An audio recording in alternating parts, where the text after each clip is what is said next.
Bill Stachowski, can I ask a question? You've been pretty vocal against some of the pay raises, saying if it were up to you, you wouldn't have given the staff those kinds of raises. President Smith's, one of his staff members, making $177,000. That's a lot of money in today's economy.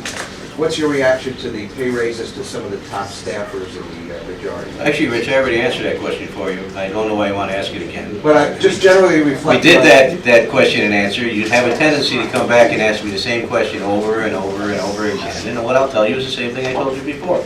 Had it been my choice, I probably would not have done the raises at this particular time because of the difficult economy. That's a question for Senator Smith. If he wants to take it, that's just mine. Senator Smith, we're just asking about the pay raises. There's one particular staffer is making $177,000. Yes. It's a lot of money, $16,000 raise, and some of it retroactive. We've gotten a lot of response too from taxpayers who are saying, what's going on?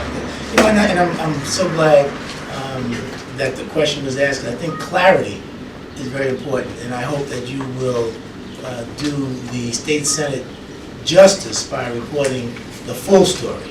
So let me just give it to you, and you can hopefully not edit it, but you will put it all in context.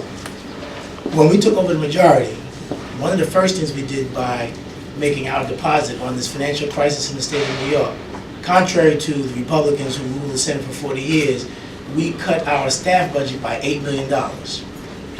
That translated into 200 people, which now meant that 200 jobs were no longer in the state Senate.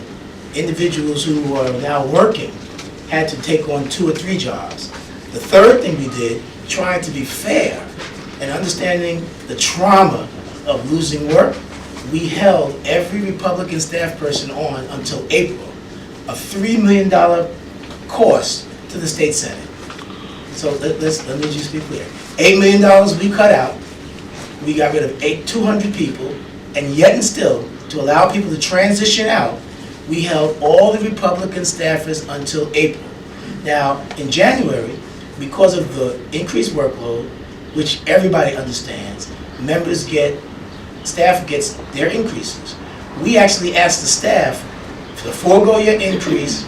We would hold off on it until later on in the year because of the uncertainty of the financial crisis in the state of New York, notwithstanding the fact that we also held onto several hundred people just so that they can transition themselves out. What happened with those 7 or 8 people was just the last of an entire transition of staff people who got raises, who are now actually doing the work of 2 and 3 people.